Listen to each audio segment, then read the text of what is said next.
Good morning students. Today we are going to discuss about some other reactions of carboxylic acid and its uses. Students, आज हम लोग कुछ और reactions पढ़ेंगे carboxylic acid के और इसके uses के बारे में डिस्कस करेंगे. Students, इससे पहले हमने देखा कि कैसे reactions होते हैं in case अगर OH बॉन्ड की ब्रेकिंग हो, मतलब अगर हम कंपाउंड कार्बोक्सिलिक एसिड कंसिडर कर रहे हैं, दैट इज़ RCOOH,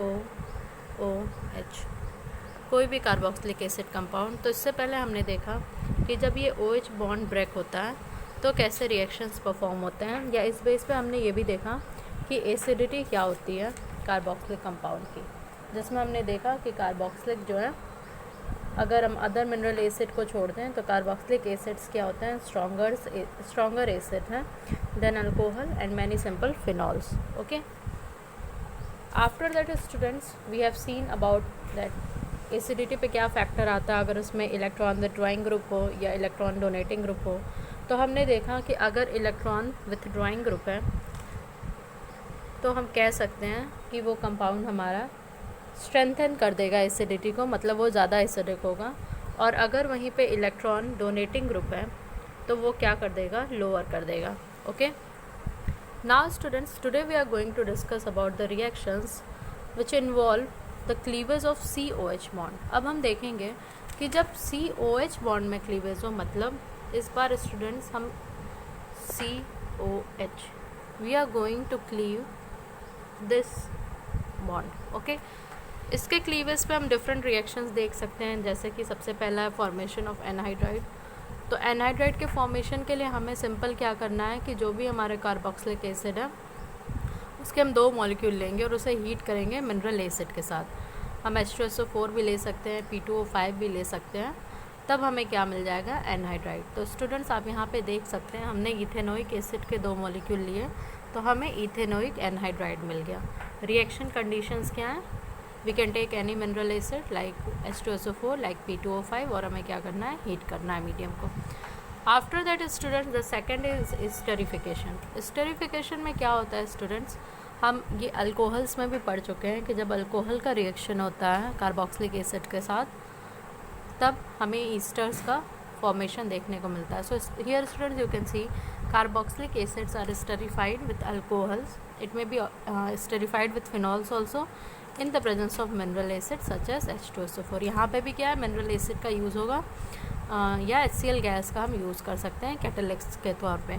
तो हम देख सकते हैं स्टूडेंट्स हमने कार्बोक्सिलिक एसिड और अल्कोहल का रिएक्शन कराया तो हमें क्या मिल गया, Easter. Now students the third is the reaction with PCl5, PCl3 and SOCl2. जब हम इसका रिएक्शन कराते हैं PCl5, PCl3 और SOCl2 के साथ तब भी डिफरेंट रिएक्शन कंडीशंस में डिफरेंट प्रोडक्ट का फॉर्मेशन होना है. बेसिकली यहाँ पे क्या होना है, हमें जो हमें प्रोडक्ट मिलता है that is basically you can say RCOCl. Okay, मतलब स्टूडेंट सपोज करिए अगर हम कार्बोक्सिलिक कंपाउंड ले रहे हैं RCOH और इसका हम रिएक्शन करा रहे हैं PCl5 के साथ, तो हमें जो प्रोडक्ट मिलेगा वो होगा RCOCl, that is acyl chloride. Okay, साथ में अगर अदर रिएजेंट्स हो गए, जैसे हमने PCl5 लिया तो हमें POCl3 और HCl रिलीज़ होगा. अगर स्टूडेंट्स यहीं पे हम चेंज करते हैं, अगर हम PCl3 का यूज़ करते हैं, अगेन हमें एसिल क्लोराइड मिलेगा दैट इज़ ROCl. इसके साथ हमें जो मिलेगा H3PO3. ओके, एंड स्टूडेंट्स तीसरी कंडीशन जो हमने लिखा, अगर हम इसका SOCl2 के साथ रिएक्शन कराते हैं SOCl2, तभी भी हमें क्या होगा, हमें एसिल क्लोराइड मिलेगा दैट इज़ RCOCl. इसके साथ हमें सल्फ़र डाइऑक्साइड रिलीज़ होगी.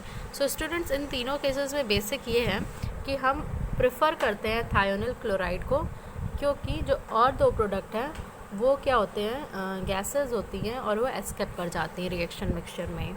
सो students you can see here the 3 reactions. After that we can see the reaction with ammonia. हम अमोनिया के साथ रिएक्शन देख सकते हैं. सो स्टूडेंट्स यहाँ पे बेसिक होता क्या है, जब हम कार्बोक्सिलिक कंपाउंड को अमोनिया के साथ रिएक्ट कराते हैं तो हमें एक अमोनियम सॉल्ट मिलता है. जैसा कि आप यहाँ देख सकते हैं हमने इथेनोइक एसिड को अमोनिया के साथ रिएक्ट कराया तो हमें अमोनियम एसीटेट मिला. ठीक है, स्टूडेंट्स इसके बाद जब हम इसकी फर्दर हीटिंग करते हैं हाई टेम्परेचर पे, तब हमें क्या मिल जाते हैं, अमाइड्स। तो आप यहाँ देख सकते हैं, हमें चूँकि हमने एसिटिक एसिड लिया था तो हमें क्या मिल गया, एसिटामाइड। ओके, नाउ स्टूडेंट्स आप अगेन देख सकते हैं कि अगर हमने बेंजोइक एसिड लिया है तो हमें क्या मिल गया, बेंजामाइड। सिमिलरली स्टूडेंट्स अगर हम थैलिक एसिड लेते हैं तो हमें क्या मिल जाएगा, थैलामाइड। ठीक है, थैलामाइड का फर्दर अगर हम यहाँ पे देखते हैं कि माइनस करते हैं NH3, अमोनिया अगर निकालते हैं तो ये थैलीमाइड में कन्वर्ट हो जाता है।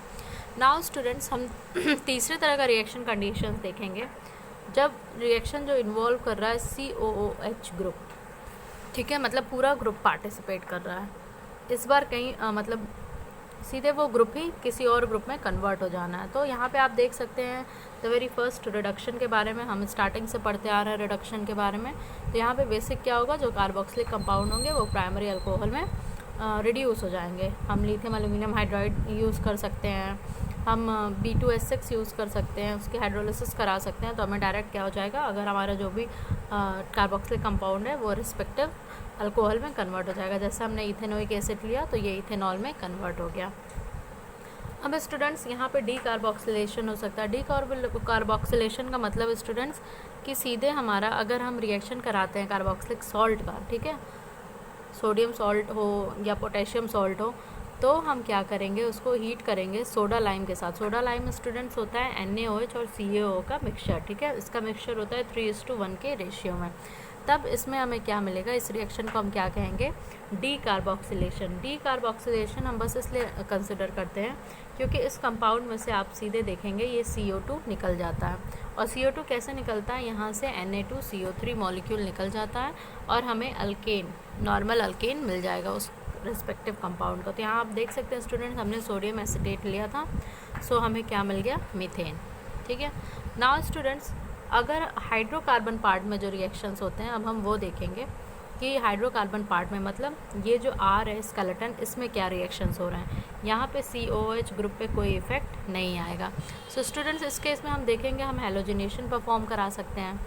हेलोजिनेशन परफॉर्म कराने का मतलब सीधे है कि हम कार्बोक्सिलिक कंपाउंड को जिसके पास की अल्फ़ा हाइड्रोजन हो उसको हेलोजिनेटेड करें। कैसे, अल्फ़ा पोजीशन पे। तो अल्फ़ा पोजीशन हमने स्टूडेंट आपको बताया COH के कार्बन को हम 0 मानते हैं और ये नेक्स्ट कार्बन अल्फ़ा है। तो अल्फ़ा पोजीशन पे क्या हो जाएगा, क्लोरीनेशन हो जाए, ब्रोमिनेशन हो जाए।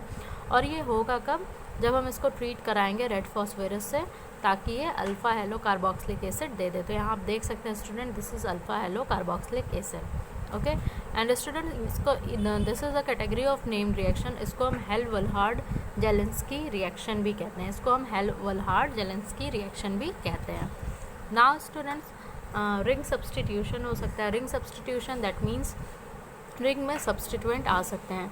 सो स्टूडेंट्स इस कैटेगरी में हम देख सकते हैं कि ये इलेक्ट्रोफिलिक सब्सटीट्यूशन रिएक्शन परफॉर्म करेगा, जबकि स्टूडेंट्स ये यहाँ पे फ्रिडल क्राफ्ट रिएक्शन नहीं परफॉर्म होगा। ठीक है, क्योंकि जो कार्बोक्सिलिक ग्रुप है वो डीएक्टिवेटिंग है और कैटलिस्ट जो है एल्यूमिनियम क्लोराइड लिविस एसिड, वो क्या कर जाएगा, कार्बोक्सिलिक ग्रुप के साथ बॉन्ड कर जाएगा। तो हम यहाँ पे सीधे इलेक्ट्रोफिलिक सब्सटीट्यूशन कराएंगे, नाइट्रेशन करा सकते हैं, सल्फोनेशन करा सकते हैं। तो हम नाइट्रेशन करा रहे हैं, तो आपको पता है नाइट्रेशन के लिए मिक्सचर हमें क्या चाहिए, कॉन्क HNO3 और कॉन्क H2SO4। ठीक है, और चूँकि ये मेटा डायरेक्टिंग होता है, हमने पहले भी देखा है, तो यहाँ पे क्या हो जाएगा, मेटा नाइट्रोबेंजोइक एसिड का फॉर्मेशन हो जाएगा। अगर हम इसका Br2 या FeBr3 के साथ करा रहे हैं तो यहाँ पे भी इलेक्ट्रोफिलिक सब्सटीट्यूशन होगा, मेटा पोजीशन पे ब्रोमो कंपाउंड आ जाएगा। तो हमें क्या मिल जाएगा, Meta bromo benzoic acid. Now students अगर हम इनके यूजर्स की बात करें, इस तरह से कार्बोक्सिलिक कंपाउंड के सारे केमिकल रिएक्शंस और इनके फिजिकल प्रॉपर्टीज़ ख़त्म हो गई। अब हम इसके यूज़ के बारे में पढ़ेंगे। सो स्टूडेंट्स अगर हम मिथेनोइक एसिड की बात करें तो ये क्या होता है, रबर, टेक्सटाइल, डाइंग, लेदर, इन सब चीज़ों में यूज़ किया जाता है। इलेक्ट्रोप्लेटिंग के लिए भी यूज़ किया जाता है। अगर इथेनोइक एसिड के साथ बात करें तो आप सारे इससे बहुत फैमिलियर हैं, ये विनेगर के तौर पे फूड इंडस्ट्री में यूज़ किया जाता है। अगर स्टूडेंट्स हेक्सेन डायोइक एसिड की बात करें तो ये नायलॉन 6 के प्रिपरेशन में, जो कि एक पॉलीमर है, उसके प्रिपरेशन में यूज़ किया जाता है। फिर अगर हम बेंजोइक एसिड के ईस्टर्स की बात करें तो वो परफ्यूमरी में यूज़ होते हैं। अगर हम सोडियम बेंजोइड की बात करें तो वो फूड प्रिजर्वेटिव के तौर पे यूज़ होता है। और स्टूडेंट्स अगर हायर फैटी एसिड्स हों तो वो यूज़ किए जाते हैं सोप्स और डिटर्जेंट्स के मेकिंग के लिए. So this is all about this chapter. Now the chapter 3, that is aldehyde, ketones and carboxylic acid, is finished. After that we will discuss in our next lecture about the chapter, that is chapter 14, amines. इसके बाद students हम लोग chapter 14 के बारे में study करेंगे जो कि amines है. Thank you class.